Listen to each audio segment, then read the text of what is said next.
Hey everyone, and welcome back to the channel. In this video, we're going to learn how to calculate the inflation rate using CPI. With that said, let's get into it.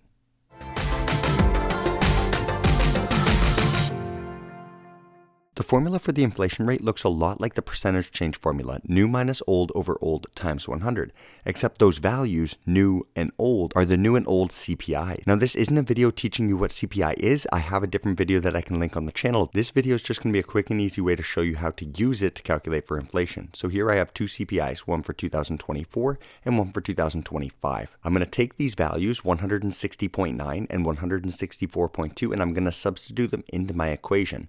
So obviously the new year is the more recent one, 2025, and the old year is the one from further in the past, which in this case is 2024. And I'm going to take those values and plug them all into my equation. And it looks something like this: 164.2 minus 160.9 over 160.9 times 100. And now it's all just calculator work. If I simplify the top, it's going to give me 3.3 over 160.9 times 100, which is going to simplify to approximately 0.021 times 100. And if I do that last multiplication, that's going to tell me that the inflation rate is 2.1%.